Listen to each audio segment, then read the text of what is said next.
Okay, once again, I didn't unmute my microphone.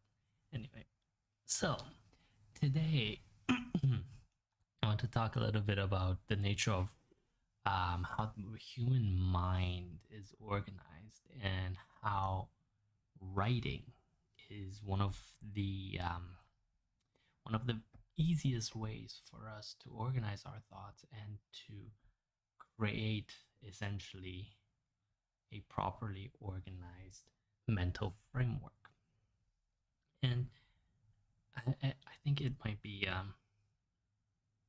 it might be too obvious of me to say, but writing itself is a very deliberate act, and that's sort of the point because it is so deliberate.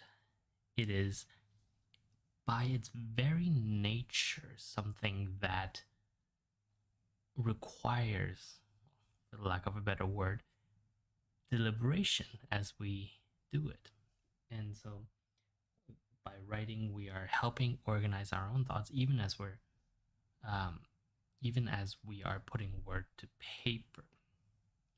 And this is something that we can't really get via speaking or thinking, because either of those things are much more free flowing. And very much so, these two things are not permanent.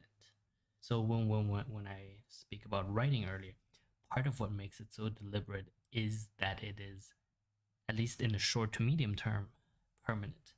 Which means that as you're writing out your thoughts, you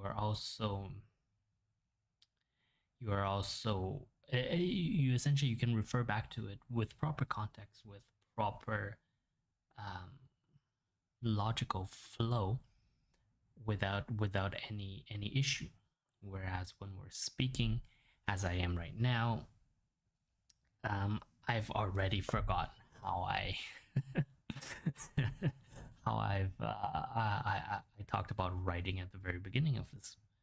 Uh, what do we call this? Muse. We'll call it the muse. At the beginning of this muse, simply because it is not something that has any permanence within our minds, right? Like we have a general idea of what we've said, but I don't believe that most people, the vast majority of people in this world, will have a very clear sort of word by word ability to repeat what was said word by word. And that is where writing sort of comes in, because you don't have to. You Writing is essentially cheating because you don't have to depend on your memory to remember what you were talking about. You can just simply look up at earlier in the page. And so that makes it a much more a deliberate, but also a much more organized way to for us to explore our own thoughts. So back to back to speaking again. It is Speaking is great.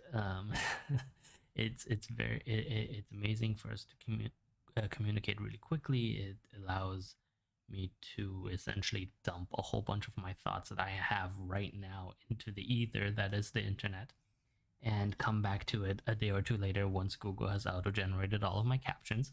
And then from there, suddenly we're back into writing territory again. But that's sort of the entire point here, right? Because as I'm speaking, I'm much more free flowing. I'm jumping between topics. Even in this not podcast, even in this muse, I was jumping back and forth between talking about writing, talking about speaking, and it's it's just a good way to essentially dump a lot of information out there. But unfortunately, nobody really has the ability to organize all of this verbal communication. It's impossible.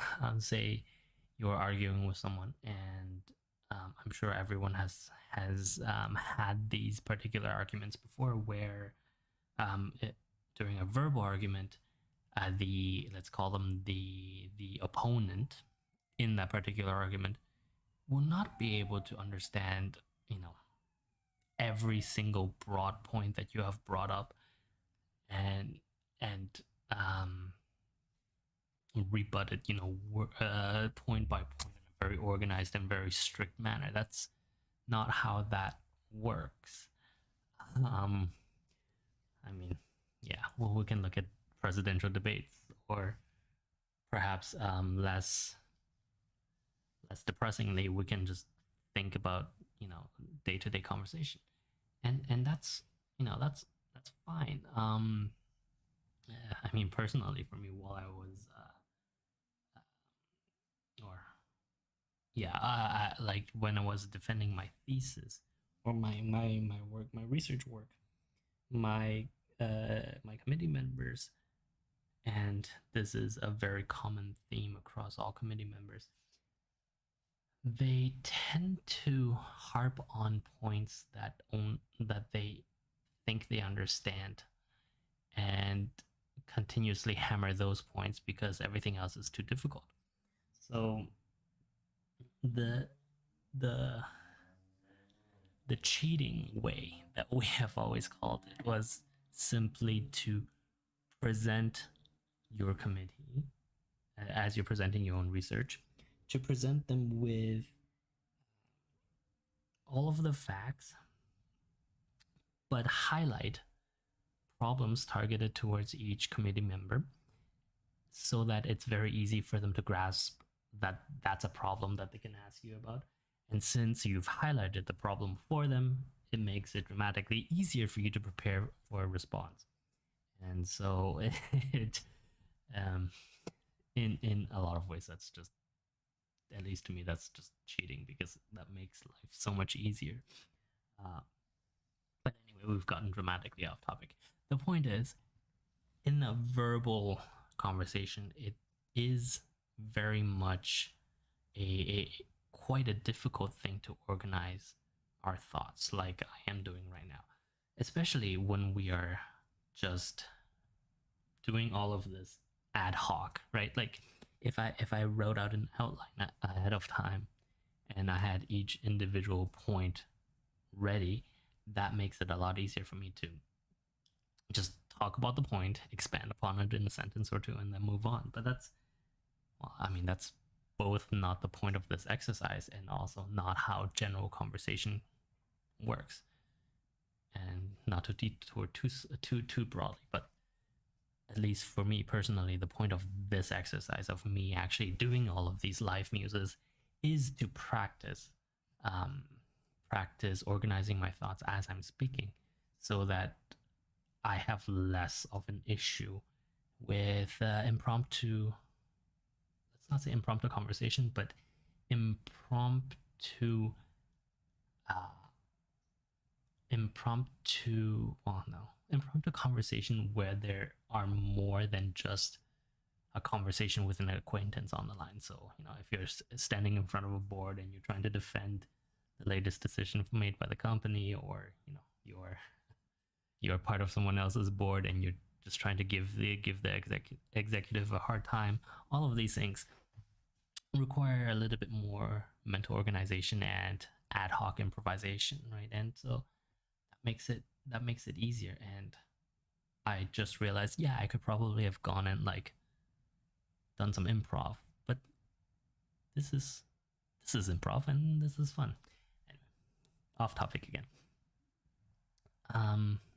We were talking about speaking being not a good way to organize our thoughts, and thinking essentially falls under the same category, because thinking is really, at the end of the day, it's us talking to ourselves. And when we're talking to ourselves in our mind, we like to skip steps. And for those of us who have gone through an engineering background, engineering education, I always claim that none of us will skip a step, but that's obviously not true. I I think that skipping steps is something that they try to drive out of us while we are in university, simply because it's you get partial marks for not for showing your work, so why not? completely off topic again. While we're trying to organize our thoughts while thinking, we are skipping steps. Consciously, subconsciously, it doesn't even matter. But because we are skipping steps, it it is dramatically more difficult to organize our thoughts simply because we're so used to being in our own head. Like this our current society is, I mean, human society as a whole has always been sort of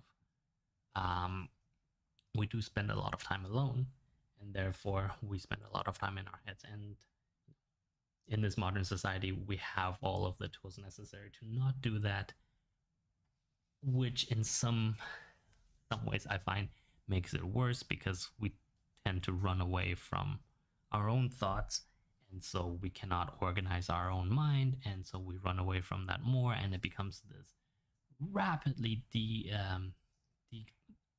degrading cycle of chasing that lowest point.